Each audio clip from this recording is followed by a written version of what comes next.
Decide after enough deliberation and stick to it. You cannot be wishy-washy and become truly successful. That's just not going to happen. Why?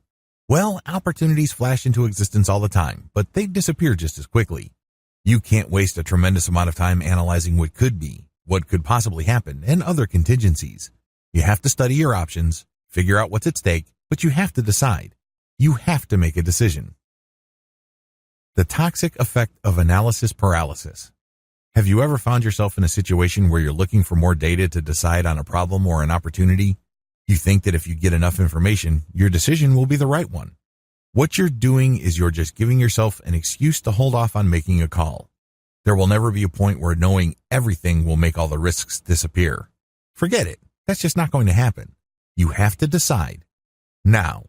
Similarly, you will not stumble upon that magic bullet piece of data that will clarify everything for you.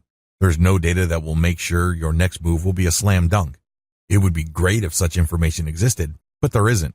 The key here is to not freak yourself out when deciding. Set a deadline, but make sure that it's not too close so that you end up intimidating yourself. On the other extreme, make sure that it's not too distant, because if you hold off on deciding by setting up a date too far in the future, you're probably going to be as unprepared when that day comes as you are now. You end up attending to all sorts of things. Pick the right date. Decision means action. When you decide, you're not just going through some sort of mental exercise. When you decide, you commit to taking action. That's the bottom line. You haven't really decided if you do not take action or take on risk. You know you've decided when you are ready to make a move and face the consequences. It also means that you're prepared to say no to things that throw you off or distract you from your new goal. In other words, making a decision means making a commitment. This is not an easy thing. When you commit, you prepare for setbacks. You know that things can and do fall apart, so you're going to go into this situation prepared for all sorts of contingencies. At the very least, you're going to come in prepared to improvise, innovate, or negotiate. Regardless of what you do, please understand that deciding or making a decision doesn't mean expecting things to be smooth sailing. That's not commitment. Making a decision also means knowing when to stop. While deciding means you're going to be taking action and you're committing to the long haul, it also means that you are committing to know when to stop. There has to be a limit to your actions if things are not panning out. This prevents you from sticking to an impossible situation that robs you of opportunity costs. Opportunity costs are real.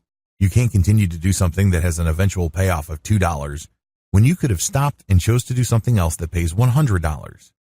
Understand that when you decide, this includes committing to knowing when to stop. Key points to remember. When you commit, please understand that your commitment speaks volumes about your character.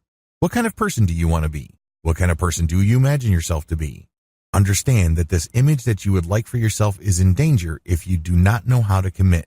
If you keep changing your mind or if you quit too easily, you're never going to establish this character that you would like for yourself.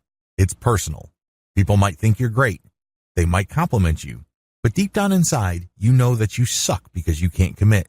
You know there's something wrong with you because you can't go all the way. Make it personal.